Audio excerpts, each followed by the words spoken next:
எல்லாருக்கும் வணக்கம். என் பேர் விக்ராந்த் ஜிஎம். கொஞ்சம் த்ரோட் சரியா இல்லை, பரவாயில்ல, கொஞ்சம் அட்ஜஸ்ட் பண்ணிக்கோங்க. It's loud and clear.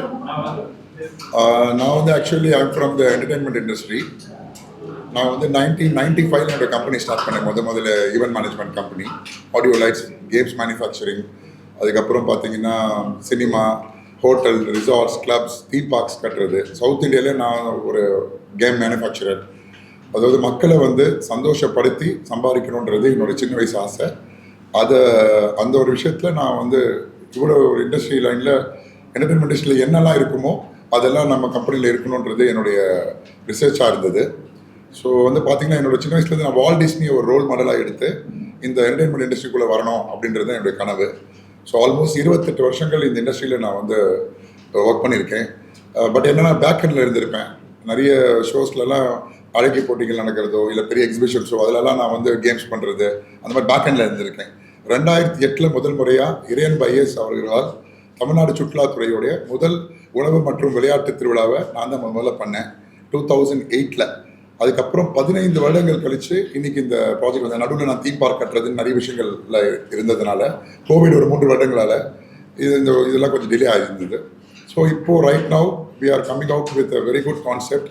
அதாவது இந்த வருஷம் நாங்கள் மிகப்பெரிய தீவுத்திடலில் ஒரு பெரிய பிளான் பண்ணோம். ஆனால் எலெக்ஷனை முன்னிட்டு எங்களுக்கு சரியான இது கிடைக்கல.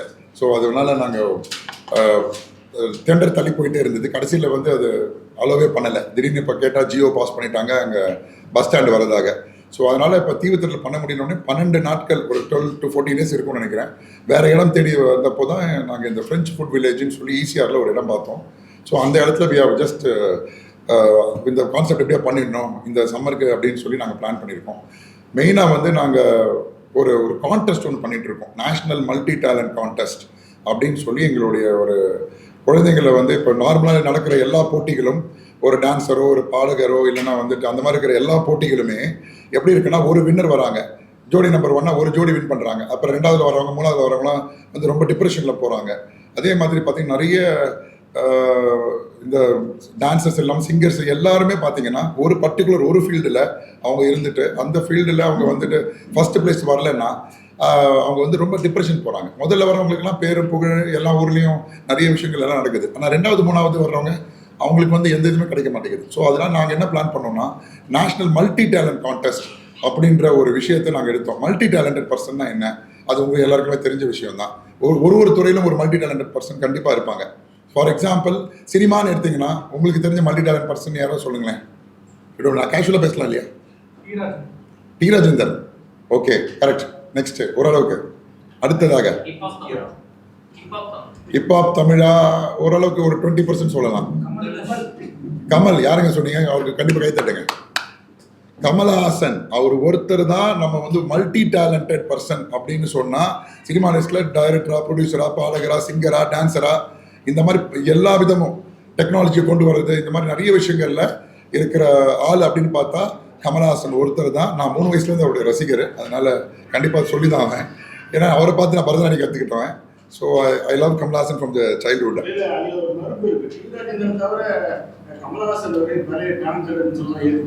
இல்லை சார், அது நீங்கள் கரெக்ட், நீங்கள் சொல்கிற பாயிண்ட் நான் ஒத்துக்கிறேன்.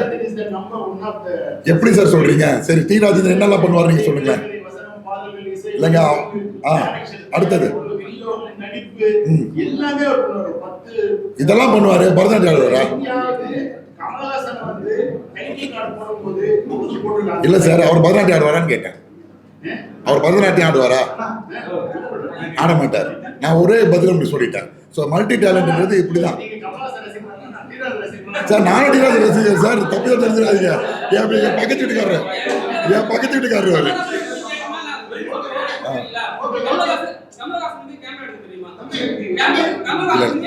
இருங்க, ஐயோ டாபிக் வேலை போயிடாதீங்க. ஒரே நிமிஷம், லாஸ்டா பேசலாம். டாபிக் வேற போயிடாதீங்க. நான் வந்து அரசியல் கமலுக்கு வரல, சினிமா கமல் பத்தி பேசிட்டு இருக்கேன். அதனால தயவுசெய்து டாபிக் வேற டைவர்ட் ஆக வேண்டாம். ஸோ அவர் ஒரு எக்ஸாம்பிள். அடுத்தது வந்து இந்த மாதிரி பல துறைகள்ல ஒரு மல்டி டேலண்ட். உங்களோட ப்ரெஸ்லயே நான் கேட்குறேன், எல்லாருமே கேமரா, எல்லாருமே எடிட்டிங், எல்லாமே வந்து பண்ணக்கூடிய ஆட்கள் அப்படின்றது ரொம்ப கம்மி. ஸோ அந்த மல்டி டேலண்ட் பர்சன்களை உருவாக்கணும் அப்படின்றது என்னுடைய ஒரு பெரிய ட்ரீமாக இருந்தது. ஸோ நான் சின்ன வயசில் வந்து நான் நிறைய விஷயங்கள் கற்றுக்கிட்டேன். கார்பெண்டர் வேலை, பிளம்பர் வேலை, பெயிண்டிங் வேலை, எலக்ட்ரானிக்ஸ், எலக்ட்ரிக்கல், மெக்கானிக்கல், இந்த மாதிரி எல்லா வேலையும் நான் வந்து ஏன் கற்றுக்கிட்டேன்னா, நான் என்னோட படிப்பு வந்து பார்த்தீங்கன்னா +2 ஃபெயிலு. ஆனால் நான் இன்னைக்கு ஒரு 5-6 கம்பெனி சிஇஓவாக இருக்கேன், நிறைய விஷயங்கள் பண்ணுறேன். எனக்கு ஒரு 12 கம்பெனி இருக்குது. இதெல்லாம் லைஃப்பில் எப்படி வந்ததுன்னா எக்ஸ்பீரியன்ஸ் தான், வேறு எதுவும் இல்லை. படிப்பால் எனக்கு எக்ஸ்பீரியன்ஸ் கிடையாது. ஆனால் என்னோட கம்பெனிக்கு நான் எல்லாமே நான் பண்ணிக்கிறேன்னா அது வந்து எக்ஸ்பீரியன்ஸ் ஆன் ஒர்க்கிங் தான், வேலை கற்றுக்கு செஞ்சு அந்த வேலையோட அனுபவம் தான் புதுசான விஷயங்களை செய்ய முடியுன்ற நம்பிக்கை எனக்குள்ளே வளர்ந்தது. அந்த மாதிரி வந்த நம்பிக்கையில் தான் இன்றைக்கி நான் நிறைய விஷயங்கள் புதுமையாக செஞ்சுட்டு இருக்கேன். அது புதுமையாக இல்லையான்னு நீங்கள் சொல்லுங்கள், அது வரைக்கும் நான் சொல்ல வேண்டாம். கேம்ஸ் அப்படின்றது இன்றைக்கி ஒரு மிகப்பெரிய இண்டஸ்ட்ரி சார். அந்த கேம்ஸ் இண்டஸ்ட்ரியை நான் வந்து வேறு லெவல் கொண்டு போகணும் அப்படின்றது தான் என்னுடைய கனவாக இருந்தது. ஸோ இப்போ நார்மலாக இன்றைக்கி VR அந்த மாதிரி நிறைய விஷயங்கள் நடக்குது. Electronic games, video games, arcade games, அது மாதிரி நிறைய கேம்ஸ் இருக்குது. ஆனால் அந்த அத்தனை கேம்ஸும் குழந்தைங்களுடைய படிப்பை வந்து பாதிக்குதுன்னு தான் என்னுடைய கருத்து. ஏன்னா அவங்களோட கண்ணு கெட்டு போகுது வீடியோ கேம் ரொம்ப நேரம் ஆடினா. அது ஒரே இடத்துல உட்காந்து ஆடுறதுனால உடம்புல வந்து அவங்க பாடி பெயின்ஸ் வரும். அவங்க நிறைய வந்து அவங்களுக்கு டிஸ்டர்பன்சஸ் இருக்குது இந்த லேட்டஸ்ட் டெக்னால. இன்னும் போக போக லாங் ஸ்க்ரீனில் இருந்து பக்கத்து ஸ்க்ரீன் வந்து இப்போ கண்ணுக்கு இருக்க கொண்டு வந்து VR கொண்டு வந்துட்டாங்க. அது எவ்வளோ பெரிய உடம்பு கெடுதல்ன்றதை அது மக்களுக்கு தெரியுமான்னு தெரியல. ஆனால் அதை நாங்கள் ரிசர்ச் பண்ணதில் அது கெடுதலாக நாங்கள் அதை ட்ரீட் பண்ணுறோம். திருப்பி பசங்களெல்லாம் ஃபிசிக்கலாக விளையாட வைக்கணும் அப்படின்றது தான் எங்களுடைய மெயினான விஷயம். இப்போ நானும் வந்து 360 டிகிரின்னு ஒரு கேம் யூஸ் பண்ணுறேன் பசங்களுக்கு. அது எப்படின்னு கேட்டால் ஒரு கண்ணை கையில் வச்சுக்கிட்டு அது மொபைல் மாட்டிட்டு தூக்கி வச்சுட்டு சுற்றி சுடணும். அது ஃபிசிக்கல் ஆக்டிவிட்டி இருக்கும், கை கால்கள் அவங்களுக்கு மூவ்மெண்ட் இருக்கும். வீடியோ கேம்ன்றது இப்படி உட்காந்துக்கிட்டு அப்படியே ஆடுறதுன்றது இருக்கக்கூடாது. ஸோ அப்போ என்னுடைய மெயினான விஷயம் என்னென்னா, ஃபஸ்ட்டு வந்து என்டர்டெயின்மெண்ட் அப்படின்ற ஒரு விஷயத்தில் எவ்வளோ பெஸ்ட்டாக ஒரு கிளைண்ட்டுக்கு என்கிட்ட ஒரு கல்யாணத்துக்கு ஒருத்தர் வராருன்னா அந்த கல்யாணத்தில் மேஜரான ரோல் நான் பண்ணுவேன். அவருக்கு ஏதோ நான் போய் சமைக்க மாட்டேன், ஆனால் சமைக்கிற அந்த மெனுவிலேருந்து எல்லாமே ஒரு விஷயங்களும் நான் பர்ஃபெக்டாக அவங்களுக்கு கொடுத்துருவேன். ஒரு ப்ரோக்ராமில் டிஜே, ஆர்ட் டைரக்டர் வேலை, இந்த மாதிரி மல்டிபிள் வேலை பண்ணுறதுனால நமக்கு வந்து அது ஒரு எக்ஸ்பீரியன்ஸ் கிடைக்குது. அந்த எக்ஸ்பீரியன்ஸ்னால பட்ஜெட்டை என் கஸ்டமருக்கு நான் கம்மியாக கொடுக்க முடியும். ஒரு வாட்டி நான் டிவிஎஸோடைய லாஜிஸ்டிக் ஒரு ஈவெண்ட் பண்ணுறேன். 28 பேர் கொட்டேஷன் கொடுத்தாங்க. அதில் ஃபர்ஸ்ட் கொட்டேஷன் நான் கொடுத்தேன். 28 பேர் கொட்டேஷனில் எனக்கு தான் த்ரூ ஆச்சு. பிகாஸ் என்னுடைய ப்ரைசிங் வந்து ரொம்ப கம்மியாக இருந்தது, ரீசனபிளாக இருந்தது. நான் 28 வருஷம் பண்ணி கம்பெனி ஆரம்பிச்சதுனால இன்னைக்கு இருக்கிற டாப் மோஸ்ட் மைம் கோபி இருக்காரு சினிமா இண்டஸ்ட்ரியில். அதுக்கப்புறம் ட்ரம்ஸ் ஜஸ்ட் ட்ரம்ஸ் முரளின்னு இருக்காரு, ரெடின் கிங்ஸ்லே இருக்காரு, அவர் என்னோட சீனியராக இருந்தார். இந்த மாதிரி நிறைய என் கூட இருந்தவங்க எல்லாம், Vadivel Pillai one of the best corporate magician, இந்த மாதிரி நிறைய டெக்னிக்கலான இருக்கிற ஆளுங்கள்லாம் இன்னைக்கு வந்து என்னுடைய ஃப்ரெண்ட்ஸாக இருக்காங்க. ஸோ அதனால எனக்கு வந்து ஒரு ப்ரைஸ் வைஸ் எனக்கு ரொம்பவே இதுவாக எக்கனாமிக்கலாக இருக்கும். ஸோ அதனால வந்து என்ன என்டர்டெயின்மெண்ட் இண்டஸ்ட்ரியில் எனக்கு ஒரு நல்ல ட்ராவலிங் இருக்குது. அடுத்தது இந்த கேம்ஸை வந்து நான் 2004 தான் முதல் முறையாக எடுத்தேன். அது கொஞ்சம் ஒரு டிஃப்ரெண்டான சப்ஜெக்ட். பட் நான் யார் என்னன்னு சொல்ல விரும்பல. ஒரு கிளைண்ட்டுக்கு ஒரு வேலை வந்தப்போ அவங்க பேமெண்ட் கொடுக்காதப்ப அங்கேயே நான் அவங்ககிட்ட ஒரு பொட்டன்ஷியலை பார்த்து கேம்ஸை அவங்களுக்கு செஞ்சு கொடுத்து அங்கேயே அந்த கேம்ஸை வச்சு பப்ளிக் அட்ராக்ட் பண்ணி அவர் எனக்கு கொடுக்க வேண்டிய பணத்தையும் மைனஸ் பண்ணி அடுத்தது அப்புறம் நான் சக்ஸஸ்ஃபுல்லாக அந்த கேம் சென்டருக்குள்ளே 2004 என்ட்ரானேன். இன்னைக்கு என்னோட கேம்ஸ் அப்படின்னு நீங்கள் பார்த்தீங்கன்னா கிட்டத்தட்ட 172 கேம்ஸ் மேலே வச்சிருக்கேன். கேம்ஸில் பல வகைகள் இருக்குது. இப்போ நீங்கள் பார்க்குறதெல்லாம் மார்க்கெட்டில் VRஓ, இந்த இன்ஃப்ளேட்டபிள்ஸ் விளையாடுறதோ, இல்லைனா வந்து ஆர்கேட் கேம்ஸு, இந்த மாதிரியான வெரி ஃபியூ கேம்ஸ் தான் இருக்கும். பட் என்கிட்ட ஒரு 14-15 கேட்டகரி நான் பிரிச்சிருக்கேன். கப்புள்ஸுக்குன்னு தனி கேம், டீனேஜுக்கு தனி கேமு, ஸ்டாமினா கேம். உங்களோட ஜிம்மை நீங்கள் எப்படி ஒர்க் அவுட் பண்ணுறீங்களோ அதை நான் கேமாக பண்ணியிருக்கேன். நீங்கள் போய் அதில் விளையாடுனீங்கன்னா ஒரு ஜிம் ஒர்க் அவுட் பண்ண ஃபீல் உங்களுக்கு இருக்கும். அதே நேரத்தில் பார்த்தீங்கன்னா அது ஒரு கேமாகவும் இருக்கும். இது வந்து நான் அபிராமி மாலில் நான் வந்து மேலே 3rd ஃப்ளோரில் வச்சுருந்தேன். ஸோ அப்போ நல்ல காலேஜ் ஸ்டூடெண்ட்ஸ்லாம் நிறைய ஆடினாங்க. ஸோ அதே மாதிரி வந்து அட்வென்ச்சர் கேம் ஜோனு, அதுக்கப்புறம் மேசஸ், இந்த மாதிரி நிறைய புது விஷயங்களை வந்து கேம்ஸ் இண்டஸ்ட்ரியில் நான் வந்து ரிசர்ச் பண்ணி ஒரு 2004 இன்னி வரைக்கும் ஒரு நல்ல ஒரு பிளாட்ஃபார்ம் அதுக்கு நான் உருவாக்கி வச்சுருக்கேன். ஸோ அது வந்து ஆண்டவ புண்ணியத்தில், சாரி நான் அகதியாக சொல்ல நினச்சிக்காதீங்க. அதனால வந்துட்டு என்னன்னா, இப்போ கேம்ஸில் வந்து இந்த வாட்டி அதை எப்படியாவது நான் சென்னைக்கு அது கொண்டு வந்துடணுன்ற என்னோட பிளானில் தான் இந்த ப்ராஜெக்ட் எப்படியாவது பண்ணணுன்றது. பட் எலெக்ஷன்னால நிறைய டிஸ்டர்பன்ஸ் தள்ளி போச்சு, அந்த சிச்சுவேஷன்ஸ் எங்களால் பண்ண முடியல. ஸோ கேம்ஸ் அப்படின்ற மெயினான ஒரு விஷயத்தை எடுத்து என்ன சார் இதுக்கு கேம்ஸ் வந்து ஒரு மெயினான விஷயம் எடுத்துட்டு பொதுவாக கேம்ஸ் அப்படின்றது இன்னைக்கு வந்து இளைஞர்கள் மட்டும் தான் ஆடுறாங்க, குழந்தைகள் மட்டும் தான் ஆடுறாங்க. என்னை பொறுத்த வரைக்கும் 6 வயசு ஒரு பையனும் குழந்தை தான், 60 வயசு தாத்தாவும் ஒரு குழந்தை தான். ஸோ 2 பேரையும் இருக்கிற 6லேருந்து 60 இருக்கிற அனைவரையும் விளையாட வைக்கணுன்ற ஒரு கான்செப்டில் தான் இந்த ஒரு ப்ராஜெக்ட் நான் போட்டிருக்கேன். ஸோ இது வந்து நான் மெயின் கண்டென்ட்டுக்கு வந்துடுறேன். This is going to be a first time in the history of Chennai ஒரு 3 மெகா ஈவெண்ட்டை நம்ம ஒன்றா கொண்டு வரோம் அப்படின்றது தான். முதல்ல வந்து இந்த நேஷனல் மல்டி டேலண்ட் கான்டெஸ்ட், அது வந்து என்னன்னா மல்டி டேலண்ட் உள்ள பசங்க அவங்கள வந்து நாங்கள் வந்து செலக்ட் பண்ணி தமிழ்நாடு மொத்தத்துக்கும் ஒரே ஒரு ஆள் தான் வின்னராக வருவாங்க. ஃபஸ்ட்டு சென்னையில் ஆரம்பிக்கிற இந்த ஈவெண்ட்டு கிட்டத்தட்ட பார்த்தீங்கன்னா டெல்லியில் போய் முடிக்கிறதாங்க நாங்கள் பிளான் பண்ணியிருக்கோம். ஸோ சென்னையில் மட்டும் சென்னை டிஸ்ட்ரிக்டில் 1,00,000 பிள்ளைகளை நாங்கள் வந்து மல்டி டேலண்ட்டுக்குள்ளே கொண்டு வரணும். மற்ற கான்டெஸ்ட் மாதிரி இது கிடையாது. இது ஒரு டிஃப்ரெண்டான கான்டெஸ்ட். ஒரு ஆளுக்கு எத்தனை முறை வேணால் ப்ராக்டிஸ் பண்ணலாம், எத்தனை முறை வேணால் இல்லை வரலாம், எதில் வேணால் ஜெயிக்கலாம். பட் யார் அதிக முறையாக நம்பர் 1 பிளேஸில் வராங்களோ அவங்களுக்கு வந்து டாப்பில் போவாங்க. அப்போ நீங்கள் மறுபடியும் கேட்கலாம், என்னங்க இப்போ திருப்பி நீங்கள் ஃபஸ்ட்டுன்னு சொன்னீங்க, அப்போ 2வது 3வது என்னென்னா, இந்த 2வது 3வது அந்த ஃபஸ்ட்டை ஓவர்டேக் பண்ணுறதுக்கான சான்ஸு இங்கே இருக்குது. ஏன்னா இது அவன் மறுபடியும் அவங்க வந்து ப்ராக்டிஸ் பண்ணி இந்த லீடில் மேலே போக முடியும். ஸோ அதனால தான் இது ஒரு என்டையர் தமிழ்நாடுக்கு ஒருத்தர்னா, அதே மாதிரி 10 ஸ்டேட்டில் வந்து நாங்கள் இந்த ஈவெண்ட்டை கண்டக்ட் பண்ணி இது ஒரு 3 வருட காலங்கள் இதோடைய ஃபஸ்ட்டு ஸ்டேஜ் ஆஃப் பிளான் பண்ணியிருக்கோம். அப்படி இருக்கிற ஒரு மொத்தம் அந்தந்த ஸ்டேட்டில் இருக்கிற சிஎம் கையால் அந்த பிள்ளைங்களை வந்து அந்த ஃபர்ஸ்ட் பொசிஷன் வரவங்களை என்கரேஜ் பண்ணணும் அப்படின்ற மாதிரி வச்சுருக்கோம். அதே நேரத்தில் கடைசி வின்னரை பாரத பிரதமர் கையால் கொடுக்கணுன்றது எங்களுடைய கனவு. அது நடக்குமான்றது எங்களுக்கு தெரியாது. பட் எங்கள் கனவு சொல்கிறதுக்கு உரிமை எங்களுக்கு இருக்குது, நாங்கள் சொல்லிட்டோம். ஸோ இந்த நேஷனல் மல்டி டேலண்ட் கான்டெஸ்ட்ன்றது ஒரு விஷயம். இது வந்து ஃபர்ஸ்ட் பார்ட்டு. இப்போ நம்மளுடைய ஈவெண்ட்ல 3 மெகா இன் 1 ஷோ நம்ம சொல்லியிருக்கோம். அதில் முதல் ஷோவான வந்து நான் வச்சிருக்கிறது இந்த நேஷனல் மல்டி டேலண்ட் கான்டெஸ்ட்ன்றது தான். ஸோ இந்த மல்டி டேலண்ட் கான்டெஸ்ட் வந்து பார்த்தீங்கன்னா மார்னிங் 10 to மத்தியானம் 2 o'clock வரைக்கும் நடக்கும். ஸோ அதுக்கப்புறம் பார்த்தீங்கன்னா 2 to 3 நாங்கள் எங்களோட ஈவெண்ட்டில் லஞ்ச் பிரேக்குன்னு விட்டுருக்கோம் காமனாக. ஸோ அதுக்கு அடுத்தது நம்ம பண்ண வேண்டியது என்னன்னு கேட்டிங்கன்னா 3 to 7 நாங்கள் வந்து கேம் ஷோஸ், ஃபன் கேம் ஷோஸ்ன்னு ஒரு கான்செப்ட் கொண்டு வந்திருக்கோம். ஸோ இந்த ஃபன் கேம் ஷோஸில் எல்லா வயதானவர்களையும் நாங்கள் வந்து என்டர்டெயின் பண்ணுவோம். அவங்களுக்கு தகுந்த மாதிரி சேஃப்டியில் கேம்ஸை நாங்கள் வந்து டிசைன் பண்ணுறோம். அந்த மாதிரி நல்ல ஃபன்னாக காமெடியாக இருக்கிற மாதிரி நிறைய ஒரு ஹாப்பினஸாக வெளியே போவாங்க அப்படின்ற மாதிரி 3 to 7 அந்த 4 மணி நேரத்தில் நிறைய விதமான ஃபன் கேம் ஷோஸ் எங்களுடைய பிளேஸில் நாங்கள் வந்து அதை பண்ண போகிறோம்.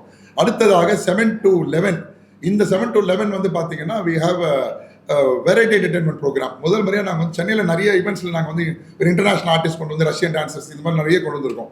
பட் இந்த 46 நாட்களில் நாங்கள் மேஜராக நிறைய இன்டர்நேஷனல் டான்சர்ஸும் அது மாதிரி நம்ம சென்னையில் இருக்கிற டான்சர்ஸு அது மாதிரி நிறைய பேர் புதுசாக என்னென்ன பண்ணுவாங்க அப்படின்றவங்களை தேடி, ஏன்னா இந்த நேஷனல் மல்டி டான்ஸ் நான் உள்ளே போகிறப்போ அதுக்குள்ளே நிறைய வந்து பொன்னேரியில் நாங்கள் ஒரு ப்ரோக்ராம் பண்ணோம். கிட்டத்தட்ட ஒரு 800 பேர்கிட்ட வந்தாங்க. ஒரு பொண்ணு அழகாக சாக்கில் அவ்வளோ பியூட்டிஃபுல்லாக பண்ணியிருந்தா. அந்த மாதிரி அதே மாதிரி ஒரு பொண்ணு அவ்வளோ அழகாக சிலம்பம் சுற்றினா. ஸோ இந்த மாதிரி திறமையை உள்ளவங்களுக்கு இதை இன்னும் என்கரேஜிங்காக இருக்கணுன்றதுக்காக இந்த ஈவெண்ட்லேயே அவங்கள அவ்வளோ பர்ஃபார்மன்ஸ் நான் உள்ளே கொண்டு வரலான்னு இருக்கேன். இன்டர்நேஷனல் ஆர்டிஸ்ட்ன்றது என்னுடைய ப்ரோக்ராமோட குவாலிட்டியை காட்டுறதுக்காகவும் என்னுடைய இந்த மக்களுக்கு ஏதாவது செய்யணுன்ற ஒரு மனசில் இருக்கிற அந்த ஆசைக்காக இந்த மாதிரி பிள்ளைங்களை நல்ல திறமை வாய்ந்த பிள்ளைகளை அங்கே அவங்களுக்கான ஸ்டேஜை நான் எந்த ஒரு செலவுனா எல்லாம் அவங்களுக்கு தேவையானது செஞ்சு அந்த ஸ்டேஜை அவங்கள நான் வெளியே வந்து எக்ஸிபிட் பண்ணுன்றதுக்காக அந்த ஈவெண்ட் 2 கலந்துருக்கும். ஒரு இன்டர்நேஷனல் ஈவெண்ட்டு, ஒரு ப்ரொஃபஷனல் ஈவெண்ட்டு, அது கூட சேர்ந்து ஒரு ஃப்ரெஷ்ஷாக வர்றவங்களுடைய அவங்களோட திறமையை வெளியே காட்டுறதுக்கான மேடையாக என்னுடைய அந்த ஈவெண்ட்டோட மேடை இருக்க போகிறது. ஸோ 7 மணி முதல் 11 மணி வரை என்டர்டெயின்மெண்ட். டோட்டலாக இந்த ஈவெண்ட் வந்து பார்த்தீங்கன்னா ஸ்டார்ட்ஸ் ஃப்ரம் மார்னிங் 6 o'clock அதில் வந்து ஈவினிங் வரைக்கும் நைட் 11 o'clock வரைக்கும் போகுது. அப்போ நான் 10லேருந்து 2 சொல்லிட்டேன். அப்போ 6லேருந்து ஒரு கேப் இருக்குமே 6 to 10 அப்படின்னு கேட்டிங்கன்னா அது ஒரு பிட் ஸ்டாப்னு சொல்லி நாங்கள் ஒரு பிளான் பண்ணியிருக்கோம். ஏன்னா வெயில் காலம் இருக்கிறதுனால இப்போ ஈசிஆரோட எங்களோட பாயிண்ட் எங்கே இருக்குன்னா கரெக்டாக சோழிங்கநல்லூர் ஜங்ஷன். அந்த ஜங்ஷன்லேருந்து டுவோர்ட்ஸ் ஈசிஆரில் டுவோர்ட்ஸ் மகாபலிபுரத்தில் லெஃப்ட் ஹேண்ட் சைடில் ஒரு 400 மீட்டரில் புதிதாக ஃப்ரெஞ்ச் வில்லேஜ் ஃபுட் ஸ்ட்ரீட் அப்படின்ற பேரில் ஒருத்தர் பர்மனெண்ட்டாக இந்த OMR ஃபுட் ஸ்ட்ரீட், கோரா ஃபுட் ஸ்ட்ரீட் மாதிரி அவர் ஒரு பெரிய கான்செப்ட் பண்ணியிருக்காரு. அவர் பேர் மிஸ்டர் சிவருத்ரன். அவர் வந்து அந்த இடத்துல வந்து அவரோட பிரெஞ்சு ஸ்டைலில் ஒரு இந்த மாதிரி கான்செப்ட் பண்ணியிருக்காரு. இதுக்கும் சாதாரணமாக இருக்கிற விஷயத்துக்கும் ஒரு டிஃபரன்ஸ் இருக்குது. என்னன்னு கேட்டிங்கன்னா எல்லா ஃபுட் ஸ்ட்ரீட்லையும் பார்த்தீங்கன்னா வெறும் ஃபுட்டு வந்து 90%ம் 10% வந்து அவங்களுக்கு கவனம் வந்து சில்ட்ரன்ஸ்க்கு மட்டும் ஒரு கேமிங் ஜோன் வச்சிருப்பாங்க. பட் இந்த பார்க்கை பொறுத்த வரைக்கும் கிட்டத்தட்ட 80% ஒரு 70% கேம்ஸ் மோர் ஃபோக்கஸ் பண்ணுறோம். ஃபுட்டு வந்து எல்லா விதமான ஃபுட்டும் இருக்கும். அந்த 30% மிகப்பெரிய ஃபுட் கோர்ட்டாக தான் இருக்கும். But more over 70% on entertainment part அப்படின்னு பார்க்குறோம். ஸோ இது வந்து ஃபர்ஸ்ட் ஆஃப் இட்ஸ் கைண்டாக கண்டிப்பாக சென்னையில் இருக்கும். மக்கள் அதை கண்டிப்பாக விரும்புவாங்க. விஜிபி பக்கத்துலேயே நாங்கள் இருக்கோம். 1 கிலோமீட்டர் விஜிபிக்கு எங்களுக்கு உள்ள டிஸ்டன்ஸ். ஸோ அப்படி விஜிபி பக்கத்தில் இருக்கிறனால எங்களுக்கு இன்னும் ரீச்சபிளாக இருக்கும். இப்போ இந்த 46 டேஸில் நடக்க போகிறது எல்லாம் வந்து பார்த்தீங்கன்னா ஒரு சாம்பிளான மக்களுக்கு அதோடைய பர்மனெண்ட் எப்படி வரப்போகுதுன்றதுக்கான ஒரு சாம்பிளாக தான் இப்போ நாங்கள் அது வந்து கொடுக்குறோம். ஏன்னா இப்போ டைம் ரொம்ப குறைவாக இருந்ததுனால நாங்கள் அர்ஜென்ட்டில் செட்டிங் பண்ணி எல்லாம் பண்ண வேண்டியது இருக்கும். பட் அது பர்மனெண்ட்ன்றப்போ அதோடைய விஷயங்கள் நிறையவே வித்தியாசமாக இருக்கும். ஸோ மார்னிங் இந்த பிட் ஸ்டாப் அப்படின்றது என்னன்னு கேட்டிங்கன்னா அந்த ஹைவேல போகிறவங்களுக்கு எல்லாருக்குமே வந்து ஒரு ரெஃப்ரெஷிங் பாயிண்ட் கொடுக்கலாம் ஸ்டார்டிங்கில் அப்படின்றதுக்காக நான் முதல்ல வந்து என்ன எங்களுடைய என்ட்ரன்ஸில் லெஃப்ட் ஹேண்ட் சைடில் பிட் ஸ்டாப்னு இடம் பண்ணுறோம். அங்கே வந்து இயற்கையாக நமக்கு கிடைக்கக்கூடிய எல்லாம் இளநீர் கடை, அதுக்கு அடுத்தது பனை மரத்துலேருந்து நுங்கு, பதநீர், அதுக்கு அடுத்தது வந்து கரும்பு ஜூஸு, அதுக்கு அடுத்தது வந்து பார்த்தீங்கன்னா மோர் கடை, அதுக்கப்புறம் இதெல்லாம் வந்து கொஞ்சம் டெக்கரேட்டிவ், கொஞ்சம் ஹை கிளாஸ் மக்களும் விரும்பி இருக்கிற மாதிரி. என்னதான் வந்து பீச்சில் போய் பலூன் சுடணும்னு ஒரு பணக்காரங்க ஆசை இருந்தாலும் போய் சுட முடியாது. என்னடா நினைப்பாங்கன்னு அவருக்கு ஒரு இது இருக்கும். அவர் தீம் பார்க்கில் வந்து சுட்டா கம்ஃபர்டபுளாக சுடுவார். ஸோ அந்த ஏழை பணக்கார வித்தியாசம் அப்படியே தானே இருக்குது. ஸோ அதனால் வந்துட்டு எங்களோட கேம்ஸில் அதெல்லாம் கிடையாது. எங்களை பொறுத்த வரைக்கும் எல்லாரும் குழந்தைங்க, 6 வயசு 60 வயசு ஆண் பெண் எல்லாரையும் நாங்கள் குழந்தைகளாக தான் பார்ப்போம். அவங்களை என்டர்டெயின் பண்ணுறது மட்டும்தான் எங்களுடைய ஏம். ஸோ அப்படி இருக்கிறப்போ அவங்களுக்கு அந்த மாதிரி இருக்கிறவங்க இங்கே கொஞ்சம் ராயலாக என்ஜாய் பண்ணலாம். ஸோ அதனால் என்ன பண்ணியிருக்கோம்னா ஜிகிர் தண்டா, அதுக்கப்புறம் ஃப்ரெஷ் ஜூஸ், இந்த மாதிரி அதில் யார் பெஸ்ட்டாக இருக்காங்களோ அவங்கள செலக்ட் பண்ணி அவங்களுக்கான ஸ்டால் அங்கே ஒதுக்கி நீங்கள் வந்துட்டு அங்கே காரை அப்படியே பார்க் பண்ணிவிட்டு நீங்கள் 2 வீலர் வந்து அங்கே ரெஃப்ரெஷ்மெண்ட் எடுத்துகிட்டு நீங்கள் அப்படியே போகலாம். இல்லை உள்ளே வந்து நீங்கள் பார்க்குறதாங்க பார்க்கலாம். ஸோ ஹைவேக்கு போகிறவங்களுக்கு ஈஸியாக இல்லை, அது ஒரு ரெஃப்ரெஷிங் பாயிண்டாக இருக்க போது அதற்கு நாங்கள் வச்சிருக்க பேர் FVFS பிட் ஸ்டாப் அப்படின்ற பேர் வச்சுருக்கோம். இதுதான் மார்னிங் 6 மணிலேருந்து ஆரம்பிச்சிடும். ஸோ அதில் இளநீர் குடிக்கணும் அப்படின்றவங்கள ஏர்லி மார்னிங் வந்து குடிக்கலாம். ஸோ அந்த மாதிரி மார்னிங்கில் இது ஸ்டார்ட் ஆகுது. இதுலேருந்து கண்டினியூஸாக 6 மணி முதல் நைட்டு 11-12 மணி வரைக்கும் கண்டினியூஸாக நான் ஸ்டாப்பாக நாங்கள் என்டர்டெயின்மெண்ட் வந்து கொடுப்போம். அப்பப்போ அப்டேட்ஸ் எல்லாம் வந்து நாங்கள் பண்ணிக்கிட்டே இருப்போம். ஸோ இப்போ இந்த ஈவெண்ட்டை பற்றினது பார்த்து பார்த்தீங்கன்னா horror house, snow world, snow show, இதெல்லாம் காமனான விஷயம். இதெல்லாம் எல்லாத்தையும் எதிர்பார்க்குறாங்க. ஒரு படத்தை பாட்டு சண்டை மாதிரி இப்போ வர எல்லா எக்ஸ்போலையும் இதெல்லாம் வேணும்னு எதிர்பார்க்க ஆரம்பிச்சிட்டாங்க. பட் எங்களுடைய தரம் வித்தியாசமாக இருக்கும். பொதுவாக ஒரு ஸ்னோ ஷோ அப்படின்னு பண்ணுறாங்கன்னா அந்த ஸ்னோ ஷோவில் வந்துட்டு ஐஸ் க்ரஷர் மிஷினை வச்சு ஐஸை உள்ளே போட்டு அதை அடித்து தெறிக்க விடுவாங்க. அதனால நிறைய பேருக்கு தலையில் காயங்கள், அடிபடுறது, நிறைய விஷயங்கள் நடக்குது. ஸோ அதை என்னோட இதை நான் தவிர்த்திருக்கேன். எந்த விதமான குழந்தைங்களுக்கோ இல்லை பெண்களுக்கோ இல்லை யாருக்குமே ஒரு சின்ன அடி கூட பற்றக்கூடாதுன்றது நான் ரொம்ப கவனமாக இருக்கிறேன். அதனால் என்ன பண்ணியிருக்கேன்னா அது ஒரு இம்போர்ட்டட் ஸ்னோ மிஷினில் அது ஒரு நான் டாக்ஸிக் இல்லாத ஆயில் யூஸ் பண்ணி அழகாக வந்து ஸ்னோவை ஃபார்ம் பண்ணுறேன். உள்ள நல்ல கோல்டு எஃபெக்ட், அதுக்கப்புறம் பிள்ளைங்க நல்லா குதிச்சு விளையாடுறதுக்காக அந்த ஐஸ் வீல் வரணுன்றதுக்காக நிறைய தர்மாக்கோல் அந்த குட்டி குட்டி பால்ஸ் வச்சு அவங்களை விளையாட வைக்கிறதுக்காக நாங்கள் செட் பண்ணுறோம். இதில் யாருக்கும் எந்த ஆபத்தும் இருக்காது. அழகாக வந்து அந்த ஸ்னோவை அவங்க வந்து ஸ்னோ ஃபீல் பண்ணலாம். ஐஸ் ஏஜ் அப்படின்னு சொல்லக்கூடிய ஒரு படத்தோடைய தீமை அங்கே பண்ணணுன்றதுக்காக அதை பண்ணுறோம். அடுத்தது ஹாரர் ஹவுஸு, அரண்மனை 4 இப்போ ரிலீஸ் ஆகி இப்போ நல்லா இப்போ இதாக போயிட்டு இருக்கு. ஸோ அதுக்கு ஒரு ப்ரொமோஷனாக எங்களால் முடிஞ்சு செஞ்சு கொடுப்போமே அப்படின்ற மாதிரி ஒரு ஜஸ்ட் ஒரு பொது இதுதான். அதனால் அரண்மனை ஹாரர் ஹவுஸ்னு வச்சிருக்கேன். அது சுந்தர் சார்கிட்ட பர்மிஷன் கேட்டவர் கொடுத்தாருன்னா அரண்மனை 4க்கு ஒரு ப்ரொமோவாக இருக்கும். அப்படி இல்லைன்னா அரண்மனைன்ற பேரில் நான் ஒரு ஹாரர் ஷோ பண்ண போகிறேன், அவ்வளோதான், தட்ஸ் இட். ஸோ அதுக்கப்புறம் டார்க் டு லைட்னு ஒரு ஷோ பண்ணுறேன். இதுக்குள்ள அது என்னன்னு கேட்டால் இருட்டிலேருந்து ஒரு வெளிச்சத்துக்கு வாழ்க்கை எப்படி வரணும் அப்படின்றதுக்கான ஒரு சாம்பிள் மாதிரி. அது இப்போ உள்ளே போகிறப்ப இருட்டில் போவாங்க, வெளியே வரப்போ பல லட்சம் லைட்டை பார்த்துட்டு வெளியே வருவாங்க. அதில் லைட்டிங்கில் நிறைய இருக்குது. ஃபோட்டோ லைட்டிங் இருக்குது, laser lighting, UV lighting, flash lighting. So அது மாதிரி நிறைய லைட்டிங்ஸை பேஸ் பண்ணி குழந்தைங்களுக்கு அதை பற்றின ஒரு நாலேஜ் கொடுக்கலாம், லைட்ஸில் எப்படிலாம் இருக்குது அப்படின்னு. ஸோ ஒரு 8 பக்கம் லைட்டு வச்சுட்டு இந்த பக்கம் லைட்டு கொடுத்தா இது இங்கே பக்கம் பிரைட்டாகவும் இந்த பக்கம் டார்க்காகவும் தெரியும். ஸோ ஃபோட்டோ லைட்டிங்கிறது அது. பின்னாடி லைட் கொடுத்தா பேக் லைட்டு, ஃப்ரண்ட் லைட்டு, அந்த மாதிரி லைட்டிங்ஸ் பற்றினா எல்லாமே அந்த ஷோவில் இருக்கும். அது ஒரு எக்ஸ்ட்ரா ஷோஸ். இதெல்லாத்த விட எங்களுடைய மெயினான இடம் என்ன பார்த்தீங்கன்னா கீழே எங்களோட ப்ரெமிசஸ் ஃபுல்லாக எங்களுக்கு வந்து ஃபுட் கோர்ட் வைக்கிறோம். அதுக்கு மேலே எங்களுக்கு வந்து உட்கார ஒரு கேலரி மாதிரி வைக்கிறோம். அந்த கேலரியில் இது வரைக்கும் யாரும் செய்யாத ஒரு சில விஷயம் நான் பண்ணணும்னு ஆசைப்படுறேன். ஒரு ஹோட்டலுக்கு போனால் ஒருத்தர் முஸ்லீம் ஹோட்டலோ இல்லை கிறிஸ்டின் ஹோட்டலோ இல்லைனா ஹிந்து ஹோட்டலோ யாரோ எந்த இதுவாக இருந்தாலும் அவங்க ஒரு தீம் வைக்கிறாங்க. நம்ம மதுரை ஸ்டைலில் ஒரு ரெஸ்டாரண்ட்டு, உள்ள சைக்கிள் வைக்கிறது, ஜிகிர் தண்டா மாதிரி வண்டி வைக்கிறது. முகல் ஹோட்டலுக்கு போனீங்கன்னா முஸ்லீம் அவங்களோட ஸ்டைலில் அவங்க ஒரு திண்டு போட்டு வச்சுருப்பாங்க. அந்த மாதிரிலாம் இருக்கும். ஸோ அப்போ நான் என்ன பிளான் பண்ணியிருக்கேன்னா ஒரு டிஃப்ரெண்ட்டாக ஒரு ஆம்பியன்ஸ் கிரியேட் பண்ணி கொடுக்கலாமே அப்படின்னு எனக்கு ஒரு ஐடியா இருந்தது. ஸோ நான் என்ன பண்ணுறேன்னா அதில் வந்து நம்ம தமிழ் மன்னர்களுடைய ஒரு ராஜா உட்காந்து சாப்பிட்டா எப்படி இருக்கும் அப்படின்ற மாதிரி தமிழ் மன்னர்கள் ஸ்டைலில் ஒரு டைனிங் ஒரு பிளேஸ் மாதிரி நான் கொடுக்குறேன். ஸோ அதுக்கு அடுத்தது வந்து அப்படின்ற முகல் ராஜாக்கள் எப்படி அந்த டைனிங் இருப்பாங்களோ அதுக்கு ஒரு தனி போர்ஷன். இந்த ஏரியாவுக்கு போகிறதுக்கு அவங்களுக்கு வந்து பேமெண்ட் இருக்கும். அதை வந்து ஏன்னா ப்ரைவசியான ஜோன் அது சொல்லப்படுகிறது. அது வந்து ஃபேமிலியில் வர்றவங்க அதுக்கான பேமெண்ட்டை கொடுத்துட்டு அவங்க அந்த ஜோனுக்குள்ளே போய் உட்காந்து அவங்க நிம்மதியாக சாப்பிடலாம். ஏன்னா கீழே ஃபுல்லாக க்ரௌடாக இருந்தாலும் இந்த மாதிரி ப்ரைவசி ஜோனில் அவங்க போய் உட்காரலாம். ஸோ இது வந்து 2 விதமான இந்த ராஜாவோட கான்செப்ட் இருக்குது. அப்புறம் விவேபிக்குன்னு சொல்லி ஒரு ஐட்டத்தில் வந்து ஃப்ரெஷ் கார்டன் அப்படின்ற பேரில் நாங்கள் வச்சுருக்கோம். அந்த ஃப்ரெஷ் கார்டன் வந்து ஃபுல்லாக க்ரீனரி, க்ரீன் லைட்டிங்ஸ், ஒரு ஆம்பியன்ஸ் அந்த மாதிரி இருக்கும். அடுத்தது யூத் யங்ஸ்டர்ஸ்க்காக ப்ளூ அப்படின்ற ஒரு தீம் எடுக்கிறோம். ஸோ அந்த ப்ளூன்றது வந்து எல்லாமே ப்ளூ கலரில் அந்த இடத்துல வந்து அந்த எஃபெக்டிவ்ல யூவி லைட்டிங்ஸில் ஒரு கான்செப்ட் பண்ணுறோம். ஸோ இதெல்லாம் நீங்கள் வந்து நாங்கள் ஓப்பனிங் அடுத்த உங்களுடைய ரியல் வெளியூ மீட்டிங் அப்போது நீங்கள் அதெல்லாம் பார்த்துட்டு எங்களுக்கு அதை பற்றின என்ன குறைகள் இருந்தாலும் தயவுசெய்து வந்து எங்ககிட்ட தனியாக கூப்பிட்டு கையை பிடிச்சி சொல்லிடுங்க. ஏதாவது நல்லதாக இருந்தால் மட்டும் மக்களுக்கு சொல்லுங்கள், தப்பாக இருந்தால் எங்கிட்ட சொல்லுங்கள், நான் திருத்திக்கிறேன். ஸோ நல்லது ஏதாவது இருந்தால் மக்கள்கிட்ட சொல்லுங்கள், உண்மையை சொல்லுங்கள். நான் எதுவும் எக்ஸாகரேஷனோ எதுவுமே நான் கேட்க மாட்டேன். என்னை பொறுத்த வரைக்கும் நான் வந்து எது செஞ்சாலும் என்னோட மனசு திருப்திக்கு செய்வேன். அப்படியே அது நல்லா வரும், அது மக்களுக்கு பிடிக்கும். அப்படி தான் இத்தனை வருஷம் போயிட்டு இருக்கு. ஸோ இப்போ இந்த வாட்டியும் அதே மாதிரி தான் என்னோட குவாலிட்டியை நான் காம்ப்ரமைஸ் ஆக மாட்டேன். அதே மாதிரி நீங்கள் உங்களோட சப்போர்ட் எல்லாம் எனக்கு கண்டிப்பாக கொடுக்கணும்னு நான் வேண்டிக்கிறேன். எந்த தப்பு இருந்தால் தயவுசெய்து எங்கிட்ட நேராக சொல்லிடுங்க. தயவுசெய்து பப்ளிக்காக போட்டு பேர் ஒன்றும் மாட்டி விட்டுறாதீங்க. அதை ஒரு சின்ன ரெக்வஸ்ட் பண்ணிட்டேன். ஓகேவா? ஸோ இப்போ இவர் வந்து மிஸ்டர் பாலா, என்னோட டீம் ஒர்க் மார்க்கெட்டர்ஸ்ன்ற கம்பெனியுடைய ப்ரொப்ரைட்டர். ஸோ இப்போ அவர் என்ன பண்ணுறாருன்னா இதோடைய மார்க்கெட்டிங் இது அவர் பார்த்துக்கிறாரு. இதில் ஒரு ஈவெண்ட் கம்பெனி இருக்குது, அது வந்து டார்கெட் என்டர்டைன்மெண்ட்ஸ்ன்ற பேரில் ஒரு ஈவெண்ட் கம்பெனி. அவங்க வந்து ஈவெண்ட் பண்ணுறாங்க. அது ஒன்றும் இல்லை, என் டாக்டர் தான், பட் அவங்க இப்போ தான் ட்ரைனிங் ஆகிட்டு இருக்காங்க. அதனால அப்பாவோட கைடன்ஸில் she is getting train. So அது ஒரு கம்பெனி. அதுக்கு அடுத்தது வந்து இந்த கான்டெஸ்ட் நடத்த போகிறது வந்து நாங்கள் வச்சிருக்க கம்பெனி பேர் வந்து அக்னி கலை சிறகுகள்னு வச்சுருக்கோம். அது அப்துல் கலாம் ஐயாவுடைய ஞாபகார்த்தமாக பப்ளிக்கு போகணுன்றதுக்காக அது வந்து அது மாதிரி வச்சுருக்கோம். ஸோ ஏகேசி இன் வழங்கும் நேஷனல் மல்டி டேலண்ட் கான்டெஸ்ட்னு இருக்குது. ஸோ அதனால இப்போ நீங்கள் பார்த்தீங்கன்னா இந்த இவரோட கம்பெனி பற்றி அவர் இந்த ப்ராடக்ட் அவர் வந்து மார்க்கெட் அவர் பண்ணுறாரு ஃபீல்டுக்கு. ஸோ அதை பற்றி அவர் சொல்லிடுவார். என்னென்ன சொல்லுங்கள். வணக்கம் சார். ஸோ நம்ம வந்து பார்த்தீங்கன்னா இந்த ப்ராடக்டோட ஈவெண்ட்டில் கிட்டத்தட்ட வந்து ஒரு 40 to 50 ஸ்டால்ஸ் வந்து நம்ம ப்ரெஃபர் பண்ணுறோம். அண்ட் மோர் ஓவர் வந்து பார்த்தீங்கன்னா செலக்டிவாக வந்துட்டு எல்லா பிராண்ட்ஸுமே நம்ம ப்ரெஃபர் பண்ணுறோம். அண்ட் அது இல்லாமல் ஃபுட்ஸ் எல்லாமே வந்து பார்த்தீங்கன்னா நம்ம ஸ்பெசிஃபிக்காக ஒவ்வொரு ரீஜனுக்கு ஏற்ற மாதிரி டிஸ்ட்ரிக்ஸ் வைஸ் வந்து நம்ம செலக்ட் பண்ணிவிட்டு எங்கள் ஸ்டால்ஸ் வந்து ப்ரெஃபர் பண்ணுறோம். ஸோ ஆல்மோஸ்ட் எல்லா பீப்புளும் வந்து பார்த்தீங்கன்னா ஒவ்வொரு லொக்கேஷன்ஸ் ட்ராவல் பண்ணி அவங்க எக்ஸ்ப்ளோர் பண்ணணுன்றது இல்லை. ஸோ இங்கே எல்லா ஆப்ஷன்ஸுமே அவங்களுக்கு எப்படி சொல்கிறதுனா எல்லாமே அங்கேயே எக்ஸ்பீரியன்ஸ் பண்ணுற மாதிரி ஒரு ஆப்ஷன்ஸ் இருக்கும்.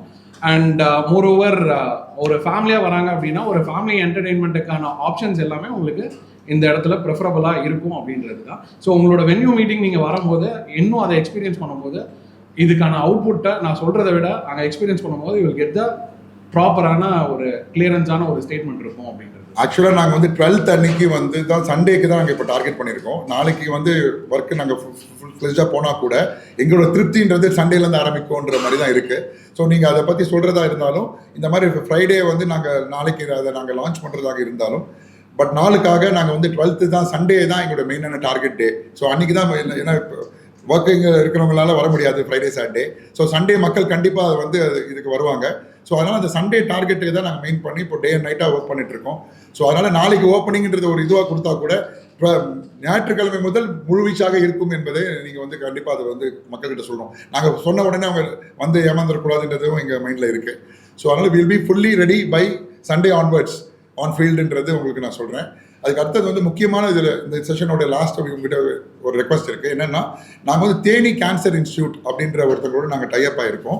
அது வந்து என்னன்னு கேட்டிங்கன்னா விமனுக்கான கேன்சர் அவேர்னஸ் அதுக்கான வந்து ஒரு ட்ரஸ்ட் மாதிரி அவங்க வந்து எல்லா ஊர்லேயும் போய் அந்த அவேர்னஸ் வந்து கிரியேட் பண்ணிட்டு இருக்காங்க.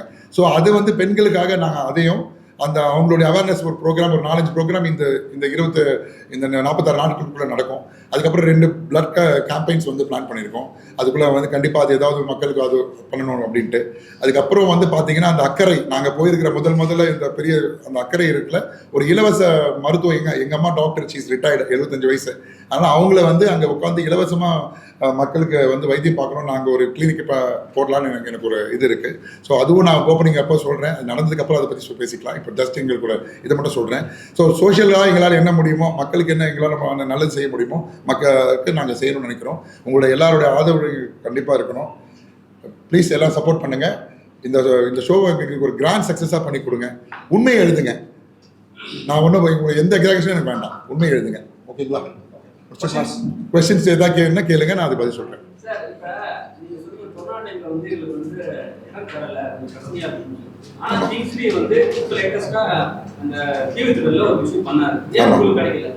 இல்லைங்க, நான் எப்பவுமே என்னன்னா நான் அப்போ அந்த டைம் எனக்கு இல்லவே இல்லை. நான் வந்து ஊட்டியில் நான் வந்து இல்லை அது இப்போ இல்லை. நீ இப்போ இந்த எலெக்ஷன் இந்த டைமில் கிடைக்கல.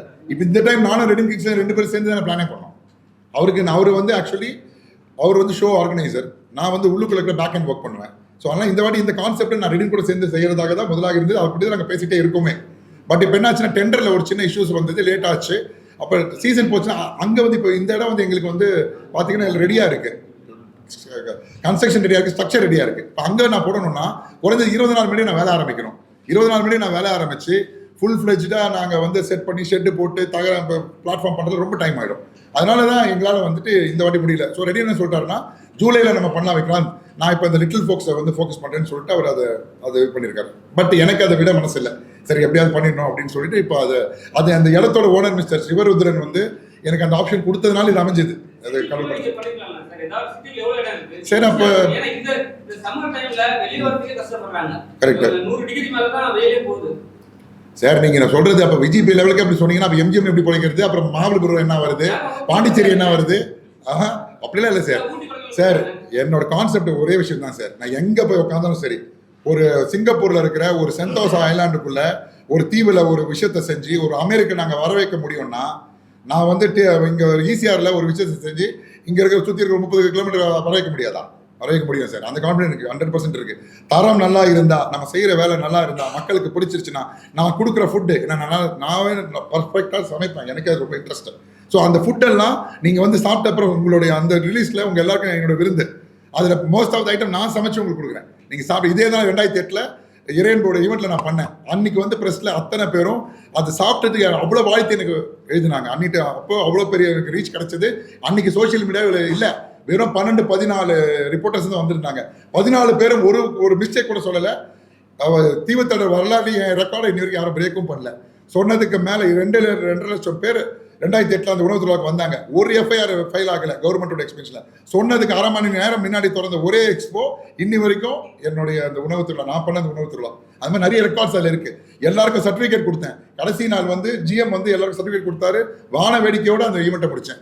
அதே மாதிரி இந்த ஈவெண்ட்லையும் 100% நான் என்னோட ஃபுல் சாட்டிஸ்ஃபேக்ஷன் பண்ணுவேன். அந்த சக்ஸஸ் பார்ட்டியும் உங்களுக்கு கண்டிப்பாக கூப்பிடுவேன். ஸ்நாக்ஸ் இருக்கும் சார். இல்ல அலௌட் இருக்கா கேக்குறேன். இருக்கும். ஸ்நாக்ஸ் அலௌட் இருக்கா? நான் வெளிய கட்டும்போது ஸ்நாக்ஸ் அலௌட் இருக்குடா. ஏன்னா நிறைய மக்களோட நிறைய மக்களோட குற்றச்சாட்டு என்னன்னா, சார் அங்க வந்து வெளியில வாங்குற 10 ரூபாய் பிஸ்கெட் உள்ள 30 ரூபாய் சொல்றாங்க சார். நான் ஏன் சார் அங்க போயிட்டு வாங்கி சாப்பிடணும்ன்றாங்க. அதுல வந்து நீங்க எம்ஆர்பி ரேட் போடுவீங்களா? எம்ஆர்பி ரேட் நாங்க போட மாட்டோம். அது இல்லாம நான் ஒரு ஸ்டால் கவுண்டருக்கும் எங்களோட பிரைசிங் கண்ட்ரோல் நாங்க வச்சிருக்கோம். அந்த பிரைசிங் கண்ட்ரோல் தானே போக மாட்டாங்க. அது இல்லாம நீங்க ஹோட்டல்ல சராசரியான நீங்க ஹோட்டல்ல சாப்பிடுற எல்லாத்தையும் அப்பலாம் 60 ரூபாய் சார், பெரிய அப்பம் சார். சரிங்களா? வெளியில நார்மலா வாங்குனாவே நீங்க இல்ல சார், நான் என்ன சொல்றேன்னா, மக்களோட கருத்து சார் சொல்றேன். நான் பதில் சொல்றேன். ஏன்னா நீங்க அப்படி சொல்றீங்களே, நீங்க சாதாரண அப்பளம் வருஷப்பெல்லாம் வாங்குறீங்க, 60 ரூபா அப்பளம் ஒரு மாசம் தானே வாங்குறீங்க. அப்ப அந்த குடும்பம் பிழைக்கணுமே. நாங்க வந்து 10 பேர் போறோம். ஆமா, ஒரு அப்பளம் பைக் வாங்குனா நம்ம வீட்ல செஞ்சிருவோம். அது நீங்க 10 60 ரூபாய் நீங்க 600 ரூபாய் வருது. கரெக்ட். சரிங்களா? அது வருஷத்துக்கு ஒரு வாட்டி தானே. இது சார் ஃபுல்லா என்ட்ரி ஃபீஸ். ஆமா, அதுவும் ஜாஸ்தி. சரிங்களா? எங்க போய் கை நீட்டினாலும் எங்க போய் உள்ள என்ட்ரி ஆனாலும் காசு. கண்டிப்பா. வந்து இப்ப நீங்க வந்து விஜிபி பக்கத்துல இருக்கறீங்க. அவங்களும் பெரிய கிங்டம் வச்சிருக்காங்க. சோ அதுல வந்து நீங்க எப்படி மாறப்படுவீங்க?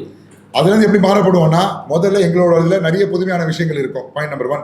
ரெண்டாவது, ஹோட்டல் ரேட்ஸை விட கிட்டத்தட்ட 40% குறைச்சி பிரைசிங் கொண்டு வரணும்னு நான் பண்றேன் ஃபுட்டோட விஷயத்துல.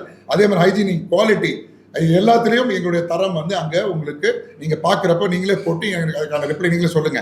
ஸோ ஃபுட்டை வந்து நான் டார்கெட் பண்றது ஆம்பியன்ஸு, செட்டிங்கு, என்னை பொறுத்த வரைக்கும் அதை சொன்னேன், எல்லாருக்குமான இடமா தான் அது இருக்கணும். ஸோ அதனால பிரைசிங் எல்லாம் நாங்கள் கண்ட்ரோல் பண்ணி தான் எல்லாமே வைக்கிறோம். அதை நீங்கள் பார்த்துட்டு ஒரு ஹோட்டலில் நீங்கள் 200 ரூபா வாங்குற பிரியாணி அங்கே நான் 140 ரூபாய்க்கு தான் கொடுக்க போகிறேன். அந்த மாதிரி ஈச் அண்ட் எவ்ரி விஷயம் நான் வந்து காஸ்ட்டை வந்து எங்களோட கட்டுப்பாட்டுக்குள்ளே வச்சு தான் ஸ்டாலில் வந்து நாங்கள் வந்து போடுவோம். ஸோ அதனால் 100% எக்கனாமிக்கலாக இல்லை, ரொம்ப ரீசனபிள் ப்ரைஸஸ் தான் இருக்கணும். அதுக்காக மட்டமான ஒரு குவாலிட்டியான பொருளை நம்ம கொடுக்க முடியாது. நெய் ஊற்றினா அதுக்கான விலையை நான் போட்டு தான் ஆகணும், எண்ணெய் ஊற்றுறதுக்கான விலையை நான் போட்டு தான் ஆகணும். ஸோ அதனால் தரமும் இருக்கும், அதே இடத்துல வந்து அதுக்கான நியாயமான விலையும் நாங்கள் வந்து ஃபிக்ஸ் பண்ணியிருப்போம். அது அதிகமான விலைகள் இருக்காது. அதே மாதிரி கேம்ஸுமே வந்து 20 ரூபாய்க்குலாம் கேம் கொடுக்குறோம். இன்னைக்கெல்லாம் ஒரு மாலுக்கு போனால் 70 ரூபா 80 ரூபான்னு ஒரு டிக்கெட்ல வாங்குறாங்க. ஏன்னா அதுவும் தப்பு இல்லை, ஏன்னா அவ்வளோ பெரிய இடத்துல அவங்க ரெண்டல் காஸ்ட்டு. நாங்கள் 20 ருபீஸ்க்குலாம் கேம் கொடுக்க போகிறோம். ஒரு பேக் ஒரு 5-6 கேம் விளையாடுற மாதிரி நாங்கள் எல்லாமே பிளான் பண்ணுறோம். சரிங்களா? ஸோ உங்கள் வேறு ஏதாவது டவுட் இருக்குங்களா? இந்த விஷயத்தை ஒரு நிமிஷத்துல பேச சொல்லுவாங்க. ஒரு நிமிஷத்துல சிம்பிளா சொல்லிட்டு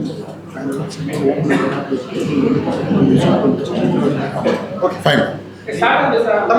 ஷார்ட் வெர்ஷன். ஓகே, எல்லாருக்கும் வணக்கம். இந்த சம்மருக்கு நீங்கள் எங்கே போகணும், எங்கே புதுசாக போகணும், புதுசாக ஏதாவது சாப்பிடணும், புதுசாக ஏதாவது விளையாடணும்னா அதுக்கான சரியான இடம் எங்களுடைய பிளேஸ். FEFSஓட சேர்ந்து பிஸ்னஸ் எக்ஸ்பர்ட்ஸ் 2 கம்பெனியும் இணைந்து நடத்தும் summer carnival 3-in-1 mega show summer carnival 2024 அப்படின்ற டைட்டில். ஸோ இந்த ஈவெண்ட் வந்து இது ஒரு 3 டிஃப்ரெண்ட்டான ஈவெண்ட்டு. ஒன்று வந்து கான்டெஸ்ட் பேஸ்டு, ஒன்று வந்து கேம்ஸ் பேஸ்டு, அண்ட் அது வந்து ஃபுட்டு பேஸ்டு. ஸோ இது 3ம் சேர்ந்து ஒரு மிகப்பெரிய ஈவெண்ட்டாக உங்களுக்கு இந்த வாட்டி சென்னைக்கு வந்து நாங்கள் கொடுக்க விரும்புகிறோம். ஸோ கண்டிப்பாக நீங்கள் வந்து எல்லாரும் 100% 6 வயசு 60 வயசு எல்லாரும் இந்த ஷோவில் என்டர்டெயின் பண்ணுவீங்க. நல்ல ஃபுட்டு, தரமான ஃபுட்டு, நல்ல ஒரு என்டர்டெயின்மெண்ட்டு, அதே மாதிரி வந்து உங்கள் கண்ணுக்கு ஒரு கலர்ஃபுல்லான ஒரு ஆம்பியன்ஸு, அந்த மாதிரி எல்லாத்தோடையும் இந்த ஈவெண்ட் வந்து கண்டிப்பாக ஒரு கிராண்ட் சக்ஸஸாக நாங்கள் பண்ணுறோம். நீங்கள் எல்லாரும் சேர்ந்து அதை வந்து ஆதரவு கொடுத்து அதுக்கு ஒரு மிகப்பெரிய சக்ஸஸ் கொடுக்குறோம்னு நாங்கள் கேட்டுக்கிறோம். நன்றி, வணக்கம்.